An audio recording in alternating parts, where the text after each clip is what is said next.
Olá pessoal, tudo bem? Eu sou Miriam Oliveira, sou psicopedagoga, analista de comportamento e especialista em neuropsicologia. Eu trabalho com educação há mais de 30 anos, porque eu amo educação, eu amo aquilo que eu faço. E ao longo de todo esse tempo, eu tenho ajudado muitos pais e muitas crianças nesse processo, nessa trajetória da educação.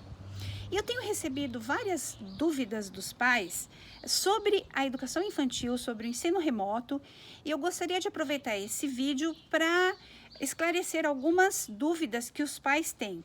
Ou porque as crianças da educação infantil não têm o ensino remoto e por que elas não têm, ou porque as crianças têm as aulas, né? E no outro extremo, as crianças têm as aulas, mas tem, por exemplo, 3 horas de aula e aí os pais estão preocupados, será que a criança está aproveitando tudo isso?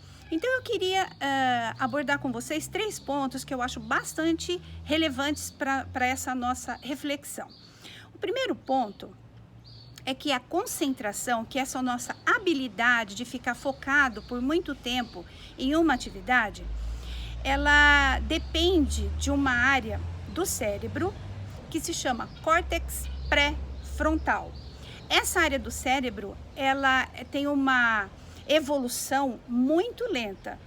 E ela é tão lenta que ela vai acontecendo, inclusive, ao longo da adolescência.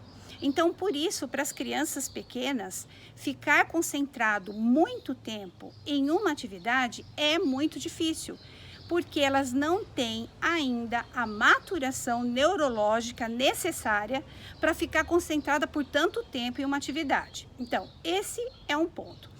O segundo ponto que eu queria comentar com vocês é que a Base Nacional Curricular Comum determina que na educação infantil a criança seja protagonista do seu processo de aprendizagem. Então, o que acontece no ensino remoto? A criança fica de um lado, o professor do outro, dando conteúdo. E a criança tem uma atitude passiva. Ela não tem uma atitude ativa, como é proposta, né, na base nacional. Então, esse é o segundo ponto. O que eu sugeriria para os pais, para os professores, né? Que o ensino remoto na educação infantil, se ele for ocorrer, que seja para as crianças um pouquinho maiores, as crianças de 5 anos, por exemplo, para que se mantenha o vínculo afetivo até com a professora, com os amiguinhos, e que não se preocupe tanto com o conteúdo, né? Que pode até trabalhar alguns assuntos com a criança, mas que o contato seja feito na maior parte também com os pais, para orientar as atividades, as brincadeiras que os pais podem realizar em casa e que permita que a criança continue aprendendo mesmo durante esse período de suspensão de aulas. Então, o professor, ele tem um repertório, ele tem uma bagagem de conhecimento que ele pode ajudar os pais nesse processo. Então, é um trabalho de parceria, tá bem? Se tiver o ensino remoto, que essas aulas sejam curtinhas, sejam divertidas, né? Que a criança possa sentir que existe esse afeto, que existe esse carinho. O professor pode sim passar alguma informação, mas não precisa ser essa a prioridade, tá? Então, esse é o segundo ponto.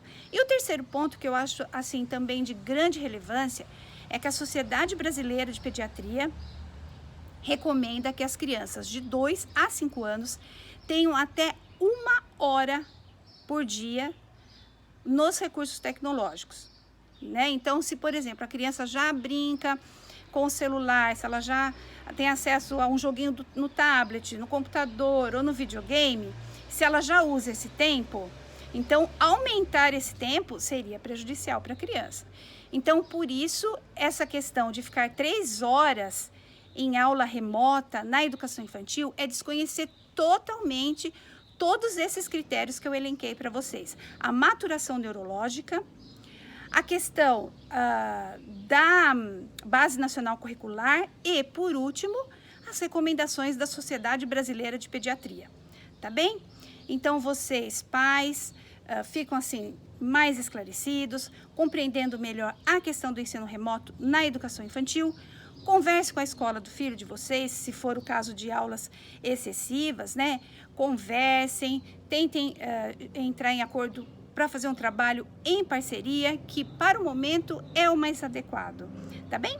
Espero que essa dica tenha ajudado vocês. Um abração para todos e até a próxima!